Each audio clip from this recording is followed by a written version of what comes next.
Yes, sir. Okay, so Manisha, you got call from PGCIL, right? So can you start with your brief introduction, please? Okay, sir. My name is Manisha Kumari and I am from Patna, Bihar.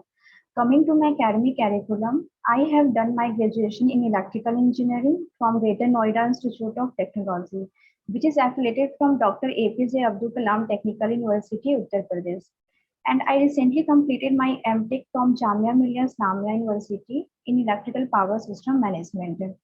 And apart from it, I balance my physical and mental health really well. And I participating in a physical activities and doing meditation every day. Okay, when did you graduated?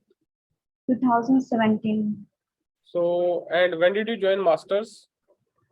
2020. So what you did for in between 3 years? Sir मैं preparation ही कर रही थी gate के लिए. Okay, तो आपके according what is the ideal time, कितने time तक एक स्टूडेंट को प्रिपरेशन करना चाहिए? Sir it's depend upon knowledge and also sir 2 to 3 years maximum है करना चाहिए. आपने प्राइवेट सेक्टर में क्यों नहीं अपना करियर स्टार्ट करा? You might have got good opportunity also, there are good jobs in the private sectors. Yes sir, but sir मैंने जब अपनी तैयारी शुरू की थी तो मैंने बीटेक के बाद जब अपनी तैयारी शुरू की थी तो मैं पीसीएस के हिसाब से शुरू किया था. क्यों पीएसयू ज्वाइन करना चाहते हैं आप? Any specific reason? Yes sir, electrical B and electrical engineer एक बेस्ट प्लेटफॉर्म है हमारे लिए कि हम अपने आप अपनी नॉलेज को एक्सप्लोर कर सकें. जो भी हमने सीखा है बीटेक में वो सब हम इसमें अपने पर्टिकुलर लाइट में लेके आ सकें और तो इसी स्ट्रीम में रह के. वो तो आप कहीं पे प्राइवेट सेक्टर में भी जाके कर सकते हैं. There are many private competitors of PGCA also, वहां पे भी आपको सेम प्लेटफॉर्म मिलेगा. बस फर्क है ये पब्लिक है, वो प्राइवेट है. मुझे पीजीसीआई सर हम लोग को बहुत प्रैक्टिकल एक्सपोजर भी रहता है और मतलब आगे बढ़ने का ग्रोथ के पर्सपेक्टिव से. तो सर मेरा इंटरेस्ट इसी में था, इसलिए मैं इसी में आई हूँ. What is your all India rank in GATEs? Sir 239. और कहाँ से इंटरव्यू दिया आपने अभी तक? सर ये पहला इंटरव्यू है मेरा और इसके बाद एनपीसीआईएस आया है. ओके, तो कहाँ से बिलोंग करते हैं आप? पटना. तो आपने मास्टर डिग्री तो अपनी वेस्ट कर ली, अब आपने मास्टर क्यों करा? फिर जब आपने पीजीसीएल ज्वाइन करना था यहाँ पे तो मास्टर का कोई वैल्यूएशन नहीं होगा. सर मैंने मास्टर ज्वाइन किया था ताकि मतलब हायर एजुकेशन के साथ साथ प्रिपरेशन अच्छी होती है क्योंकि इसमें हम अपने एक्सप्लोर वे में पढ़ते हैं. तो और हायर काफी एजुकेशन का हेल्प. क्या यूज है यहाँ पे? तो एलिजिबिलिटी क्राइटेरिया बैचलर है, आपके साथ के लोग बैचलर्स होंगे, आपने मास्टर्स किया है, तो आपका क्या बेनिफिट होगा उससे आपको? सर बेनिफिट तो मुझे सर अपने प्रिपरेशन में मिली है और बाकी का नहीं पता, बट सर तो मुझे. मतलब आपने रिसोर्सेज का यूटिलाइजेशन करा है अपने आपके लिए, आपने स्कॉलरशिप लिया, आपने हॉस्टल लिया और आपने मतलब टाइम लिया अपने पर्पस के लिए, सेल्फिश के लिए, ये कह सकते हैं? नो सर, सेल्फिश भी नहीं कह सकते हम. तो आपने बोला ना कि अपने लिए मेरे को फायदा हुआ, मेरी तैयारी होगी, तो ये तो यही मतलब है इसका. सर हाँ, मुझे तो फायदा हुई है मतलब प्रिपरेशन के साथ करना. ओके, तो आप मुझे ये बताओ, what is your biggest learning from your masters? Master में आपने सबसे बड़ी चीज क्या सीखी है? सर मैंने अपना प्रोजेक्ट किया है, उससे रिलेटेड मैंने सीखा क्या है. प्रोजेक्ट जैसे किया आपने? सर इलेक्ट्रिक व्हीकल्स पे था मेरा प्रोजेक्ट. क्या था इलेक्ट्रिक व्हीकल में? सर उसमें हाइब्रिड एनर्जी बनाना था. जैसे हम पहले भी यूज हो चुका है electric vehicle lithium ion battery based, but मैंने उसमें सुपर कैपेसिटर यूज करके जैसे हमारी जो एफिशिएंसी है वो थोड़ी इम्प्रूव हो सके. और कितनी इंप्रूव करी आपने एफिशिएंसी? जो ऑलरेडी एग्जिस्टिंग लिटरेचर है उससे कितनी करी आपने improve? सर उससे सर 10 to 20% मैंने इम्प्रूव किया है. तो आपने अकेले करा ये? Yes sir. 10 to 20% तो बहुत ज्यादा होता है. Are you sure 10 to 20%?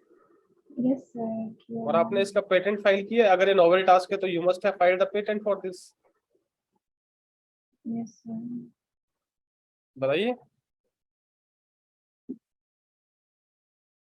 Super capacitor क्या होता है? What is the concept of super capacitor? कैसे ये एनर्जी एफिशिएंसी में हेल्प करता है? सर ये तो एक चार्जिंग रेट जो होती है वो बढ़ा देता है. जैसे बैटरी बहुत जल्दी डिस्चार्ज होता है तो उसकी चार्जिंग रेट को ये इंक्रीज कर देता है और ये जो होता है सर वो जैसे जैसे रिस्पॉन्स जो होती है हमारी बैटरी की, हमारे व्हीकल्स की, वो भी उसको इम्प्रूव कर देता है। कौन कौन से सब्जेक्ट ऐसे जिसमें आप कंफर्टेबल हो? Sir machine, power system. Machine और पावर सिस्टम में। Yes okay, sir. मुझे ये बताओ, आपने एक सर्किट ब्रेकर सुना होगा कि आपने फ्यूज सुना होगा, राइट? Yes sir. दोनों में क्या डिफरेंस होता है? बेसिक डिफरेंस बताना मुझे। सर सर्किट ब्रेकर जो होता है वो मतलब जैसे रिले उसको सेंस वो सिग्नल सेंस देता है, तो वो उसको आइसोलेट कर देता है फॉल्टी सिस्टम से, जो भी रिमेनिंग सिस्टम होता है। और हम्म। फ्यूज सर वो फ्यूज जो होता है वो जैसे ओवर करंट, जैसे फॉल्ट करंट होता है, उसके सेंस करने से वो खुद आइसोलेट हो जाता है। Are you sure? Yes sir. इनमें से कौन सा डिवाइस ऐसा है जो वन टाइम डिवाइस है और कौन सा ऐसा डिवाइस है जो रीयूज डिवाइस है? सर फ्यूज जो होता है वो वन यूज डिवाइस है। कौन सा डिवाइस कह रहे हो आप? Fuse sir, fuse. Okay, reactive power का कॉन्सेप्ट पढ़ा है आपने? Yes sir. रिएक्टिव पावर का क्या सिग्निफिकेंस होता है? पावर सिस्टम में रिएक्टिव पावर का क्या सिग्निफिकेंस होता है, ब्रीफ में बताओ मुझे। हम इसको क्यों मतलब इतना सीरियसली लेते हैं, इसको स्टडी करने की क्या जरूरत है? सर रिएक्टिव पावर जो होता है वो जैसे दो कोई भी दो, जैसे हम ट्रांसमिशन सिस्टम में किसी भी दो बस के बीच में अगर हमको पावर को ट्रांसमिट करना है, हम्म। तो उनके उनके बीच में रिलेशन होता है। अगर वो डिफरेंस होगा तभी वो जैसे वोल्टेज मैग्नीट्यूड होता है, उन हम्म। दोनों के डिफरेंस की वजह से रिएक्टिव पावर हमारा फ्लो करता है ट्रांसमिशन लाइन में। और सर एक है कि जैसे हम मैग्नेटिक फ्लक्स जो हमें जनरेट करना होता नहीं, है मैं ये उसके लिए नहीं हम। पूछ रहा हूँ कि मतलब कैसे जनरेट होता है, क्या रिएक्टिव पावर होता है, इसको स्टडी क्यों करते हैं बताओ। देखो, एवरेज पावर हम समझ सकते हैं, एक्चुअल कंजप्शन है, राइट? ओके। तो the things which mostly cost to you, तो रिएक्टिव पावर का ऐसा क्या इंपॉर्टेंस रहता है? कोई यूज रहता है रिएक्टिव पावर का कि रिएक्टिव पावर क्यों मस्ट हो जाती है पावर सिस्टम में? सर तो फ्लक्स जनरेट करने के लिए हमें जरूरत पड़ती है। फ्लक्स जनरेट करने के लिए। Yes sir. यूनिट क्या होता है रिएक्टिव पावर का? सर VAR है, वोल्ट एम्पेयर रिएक्टिव है। ओके, मुझे ये बताइए, कैपेसिटर और इंडक्टर में क्या डिफरेंस होता है? बेसिक डिफरेंस बताना मुझे दोनों में। सो कैपेसिटर जो होता है वो रिएक्टिव एनर्जी को एब्जॉर्ब करता है, और हम्म। कैपेसिटर जो होता है वो डिलीवर करता है। कैपेसिटर क्या करता है? सर वो डिलीवर करता है, और इंडक्टर क्या करता है? वो एब्जॉर्ब करता है एनर्जी को। मतलब इंडक्टर डिलीवर रिएक्टिव नहीं कर सकता है? सर वो लीडिंग पे कर सकता है, और लैगिंग पे वो एब्जॉर्ब करता है। और कैपेसिटर जो होता है वो लैगिंग पे डिलीवर करता है। तो बात तो वही होगी, वाइस वर्सा होगी, लीडिंग लाइन का वाइस वर्सा होगा, तो ये डिफरेंस थोड़ा ना हुआ। बेसिक डिफरेंस क्या है? वर्किंग डिफरेंस क्या है? ये तो आप on the basis of power factor उनको डिफरेंशिएट कर रहे हो। जनरल डिफरेंस क्या होगा, बेसिक डिफरेंस क्या होगा?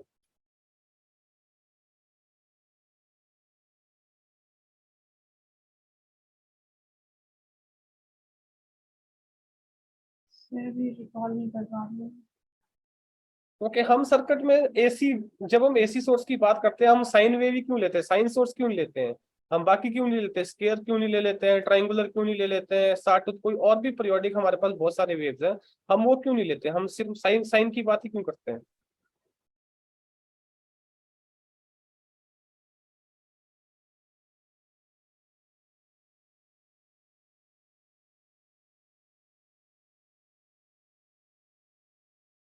सर नहीं याद आ रहा, नहीं आइडिया है। सो देखो Manisha, before Rajeev sir continue with you for the course subject, देखो सबसे पहली चीज है, कभी भी आपने ये शो नहीं करना है कि आपने जो एम टेक है वो सिर्फ इसलिए ज्वाइन करी है कि आपको प्रिपेयर करना था, आपको हायर स्टडी पीएससी के लिए जाना था। तो वो कहीं ना कहीं कई बार एक गलत मैसेज भी दे देता है कि यू आर ऑलरेडी ओरिएंटेड कि आपको यही चीज ज्वाइन करनी है। तो आपको ये बताना है कि sir, when I graduated, so definitely I got one opportunity, but at that time I thought that opportunity is not good for me, right? So I want to basically increase my knowledge, I want to get into more details of the specialization because I have interest in the power system. I guess उसी में आपका masters है, right? Yes Sir, sir. I want to study more about the power system because ultimately somewhere back in my mind, there was like that if I will start my career, I will start from some core industry, which is specifically dealing into energy sector and the power system sector, right? Okay, so for that, my BTech knowledge at that time I thought was not that much good enough that I can start with any of the organization. So meanwhile, I wrote the GATE exam. So I got opportunity in the Jamia Millia.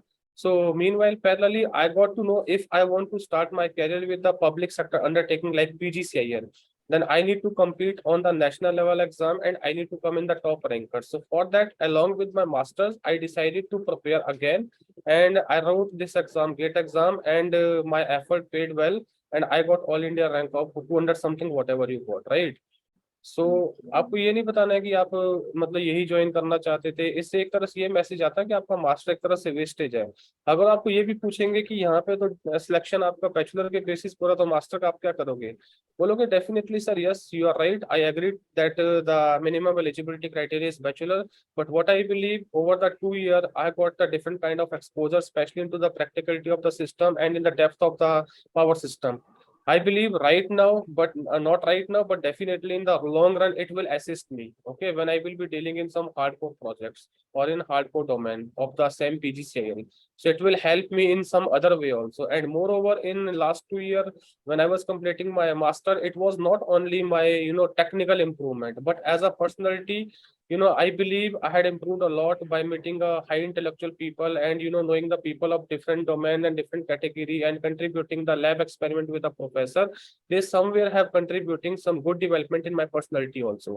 So I don't see last 2 year as a improvement in my technical knowledge. It's the overall personality improvement. What I see, if I compare myself to what I was before my master's and what I'm now, right? तो आपको इस तरह से standard answer देने हैं और ये genuine answer, इसमें कोई नई चीज नहीं है और यही चीज आप करते हो। अगर आप अभी अपना सर्वे देखोगे तो ऐसा जरूरी नहीं कि आपने सिर्फ टेक्निकली सीखा है, वहां पे जाके आपने जो लाइफ की कुछ चीजें सीखी होंगी, how basically we conduct our self, how we communicate, how we work as a team, वो चीजें आपको वहां पे कुछ ना कुछ लर्न करने को मिली होंगी, डिफरेंट काइंड की पर्सनैलिटी मिली होंगी, कुछ एक्सपीरियंस अच्छे कुछ एक्सपीरियंस बुरे रहे होंगे, राइट? वो कहीं ना कहीं बहुत इंपॉर्टेंट पार्ट होता है और वो शेप करते हैं हमारी पर्सनैलिटी को। और जब टेक्निकल की बात आती है, प्रोजेक्ट जो आप इलेक्ट्रिक व्हीकल बता रहे हो बहुत अच्छा प्रोजेक्ट है और मुझे नहीं लगता कि 10 to 15% इंप्रूवमेंट सिग्निफिकेंट हुआ होगा, बहुत ज्यादा इंप्रूवमेंट होता है। इवन कि अगर आप जेन्युइनली कोई काम कर रहे हो तो 1-2% से ज्यादा इंप्रूवमेंट नहीं होता है अगर कोई ऑलरेडी एग्जिस्टिंग टास्क है। अगर आपका इतना परसेंट इंप्रूवमेंट हुआ है तो आपको तो फिर इसका पेटेंट फाइल करना चाहिए कि मैंने इतना ज्यादा इंप्रूवमेंट करके दिखाया। अगर आपका ही काम है, ओरिजिनल काम है, तो आप बताओ कि yes sir there was the significant changes and since we are looking further towards the electric vehicle domain, so I thought better to do some project and which where I can optimize the energy efficiency. Okay, so for that I utilize the concept of the super capacitor और super capacitor के बारे में थोड़ा सा पढ़ लो। और basic level पे इंडक्टर कैपेसिटर ये क्या होते हैं ये आपको पता होना चाहिए as a electrical engineering student.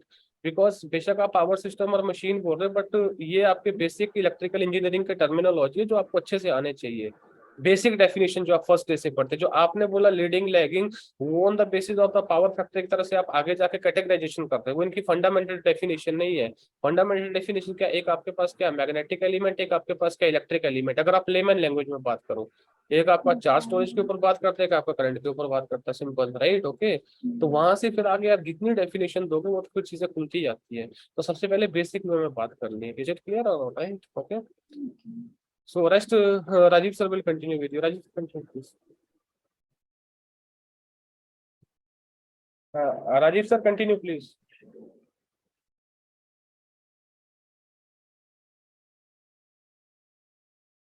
Rajiv sir, are you there?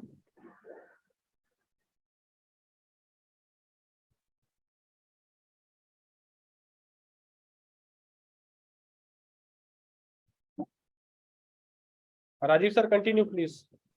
Sir मुझे क्वेश्चन पूछना था। हाँ जी बोलिए। सर जो मैंने 2 साल अपना जो वो किया है जस्ट बीटेक के बाद, उसके बाद मैंने 2020 में मैंने ज्वाइन किया, तो सर मैं वो 2 साल में कैसे अपनी डिफाइन कर सकती हूँ? आप वो बोल सकते हो कि I got an opportunity after the bachelor, but at that time there was some family issue and I need to stay back with my family, and I utilized those 2 years in improving my technical knowledge, right? Okay, alongside I was doing some teaching to my neighbor students, something like this. आपको देखो gap तब तक gap नहीं होता जब तक आपने उसमें कुछ इफेक्टिव नहीं किया, आपने तैयारी करी है उसमें, right? Okay, you Yes, can say sir. Simple this, don't make much stories, otherwise वो पकड़ लेंगे। जेन्युइन चीजें बताओ, ओके? आप कोई प्रॉब्लम बता सकते थे, I got some offline offer और I got some campus offer, और जो भी आपके पास ऑफर था, कोई कंपनी का नाम आप याद कर सकते, इतना डिटेल में नहीं जाएंगे। WhatsApp for that I need to shift from my city, but at that time circumstances was like in the family that I cannot move out of my city. I need to support and sustain my family, and for at least 1 year I need to stay with them, right? And then I thought better if I'm staying here, so I will keep my preparation continue for the GATE exam, and alongside I keep on teaching the students like the concept of basic physics and mathematics, right? And when I attempted the GATE exam, then I got this result, and later on I thought I can do better, there are something missing, so I decided to give more time to it. जितना genuine रहो रह सको, जहां पे bulb करना वहां bluff करो, right? Okay, Okay. Anything else? Yes, sir. Okay, you there? Wait a minute Manisha. Okay, sir.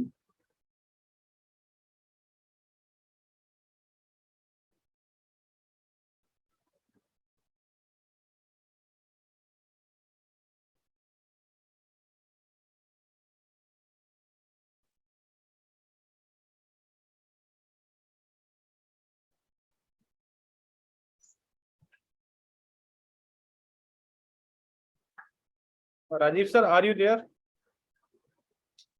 Hello?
Okay, Manisha, start your brief introduction.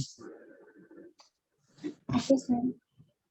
My name is Manisha Kumari and I come from Patna, Bihar. Coming to my academic curriculum, I have done my graduation in electrical engineering from Greater Noida Institute of Technology.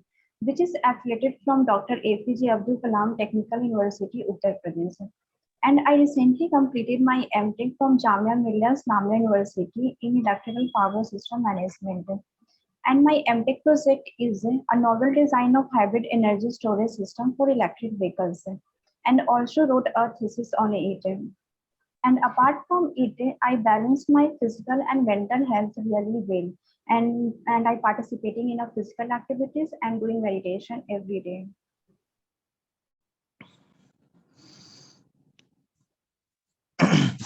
Okay.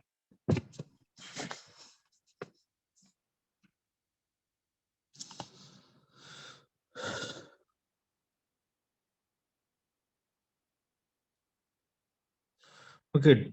Tell me one thing.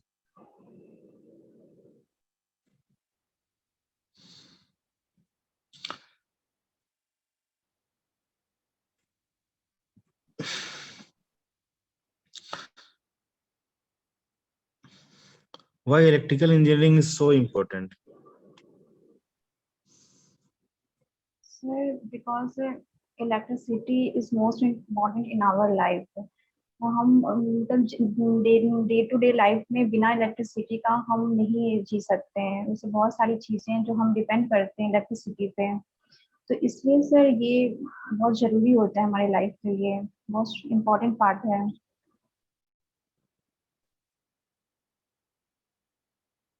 Mm-hmm.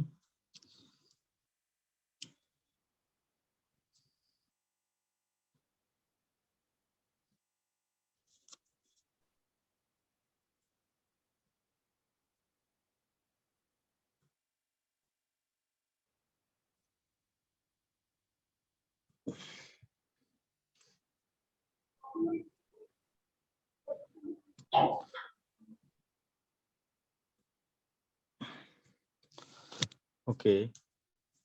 Suppose if there is no electricity, then what will be the nature of our society? What nature of a society? What sir? If there is no electricity, then what will be the nature of our society?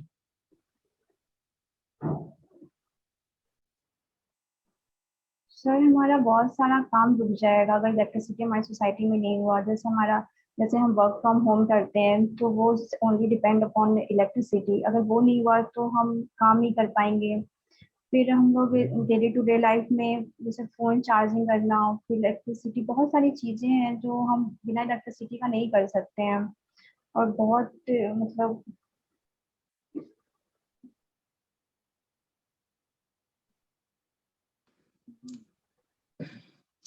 So why do you want to join this job? मुझे sir इसमें interest है। और जब भी मैं अपनी तैयारी शुरू की थी बीटेक के बाद, तो मैं पीजीसीएल के हिसाब से ही शुरू की थी।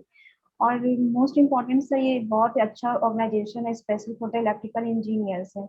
और पीजीसीआईएल जो है वो हमें बहुत प्रैक्टिकल एक्सपोजर देता है आगे बढ़ने के लिए, हमारी नॉलेज को बढ़ाने के लिए। और यहाँ पे हम लोग डिफरेंट डिफरेंट लोगों से इंटरेक्ट कर सकते हैं, जिससे अपनी नॉलेज को हम ग्रूम कर सकते हैं। और आई थिंक सर ये हमारे ग्रोथ के प्रोस्पेक्टस के लिए भी बहुत अच्छा प्लेटफॉर्म है। That's why I join the PGCIL. Okay.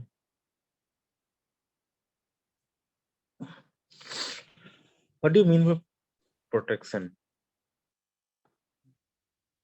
Sir protection हमारे जो सब स्टेशन इक्विपमेंट होते हैं या फिर हमारे सब स्टेशन पे जो भी बस पार्ट्स वगैरह होते हैं, उन सबको वो प्रोटेक्ट करता है लाइटनिंग सर्ज से, ओवर वोल्टेज से। तो उन सबको प्रोटेक्शन के लिए हम प्रोटेक्टिंग इक्विपमेंट यूज करते हैं। Okay. Can you name any protective equipment? या सर्किट ब्रेकर, रिलेज, सीटी, PT, lighting arresters, horn gap, earthing wire. That's it. Okay. अच्छा, ये लाइटिंग रजिस्टर जो होते हैं, ठीक है, और जो नॉर्मल लाइटिंग रजिस्टर के कारण जो सर्जेस आते हैं और जो नॉर्मल सर्जेस आते हैं, दोनों में बेसिक डिफरेंस क्या है?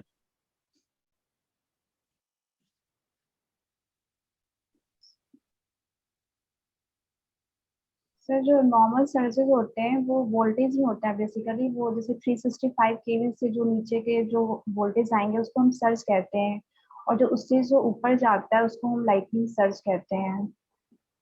365 केवी से जो ऊपर जाते हैं। अच्छा, जो सर्जर आते हैं, ठीक है, इसके क्या क्या डिसएडवांटेज है? सर एक तो हमारे सब स्टेशन पे जो इक्विपमेंट है वो डैमेज करता है, और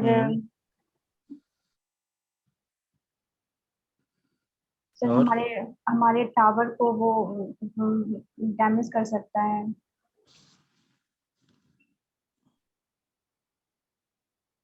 सर इतना ही करता है।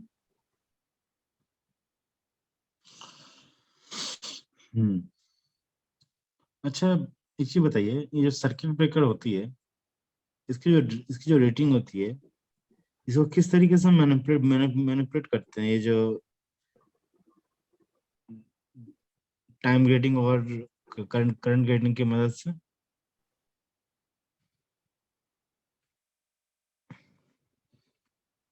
सर नहीं आइडिया मुझे इसके बारे में। टाइम ग्रेडिंग सेटिंग मल्टीप्लाई होता क्या है?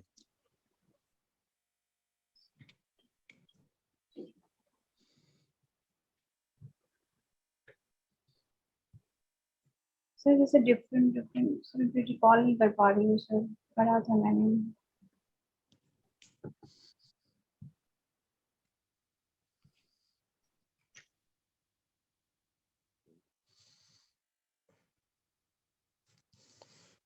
अच्छा, कोई बात नहीं। अच्छा, what are the different type of over current relay? Over current relay से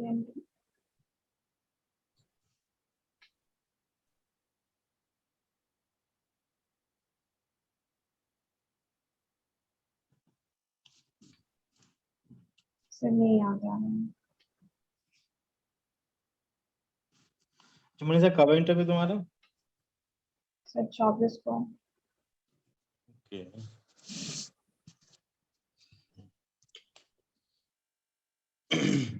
एक काम करना, यस एक बार सर। तो ट्रांसमिशन एंड प्रोटेक्शन एक बार पढ़ लेना थोड़ा बेसिक। यस सर, थोड़ा वीक है मेरा ये प्रोटेक्शन वाला पार्ट। बेटर होगा एक बार थोड़ा पढ़ लो। Yes sir. ओके, बाकी ठीक है तुम्हारा, पर एक प्रोटेक्शन पार्ट एक बार देख लो, ठीक है? सर वो जैसे मेरा प्रोजेक्ट है hybrid energy storage system for electric vehicle से, सर इस पे कैसे कैसे क्वेश्चन बन सकते हैं, तो एक बार वो बता दीजिए। क्या प्रोजेक्ट का नाम क्या बताया? Hybrid energy storage system for electric vehicles. इसमें क्वेश्चन सबसे पहले ये आएगा कि मोटर्स, कौन से मोटर होते हैं, रिजेनरेटिव ब्रेकिंग, ब्रेकिंग क्या होती है, okay, baking. Regenerative braking, okay. ठीक है। Okay sir. और उसके बाद जो है तुम्हारी ड्राइव्स, ठीक है, ड्राइव पे किस तरीके से हम स्पीड कंट्रोल करते हैं, speed controlling of induction motor. Yes sir. यही सब क्वेश्चन आएंगे तुम्हारे व्हीकल से। और उसके बाद जो मतलब इलेक्ट्रिकल पार्ट से जो चीजें आएंगी वो यही सब आएगी, ठीक है? ओके। चलो।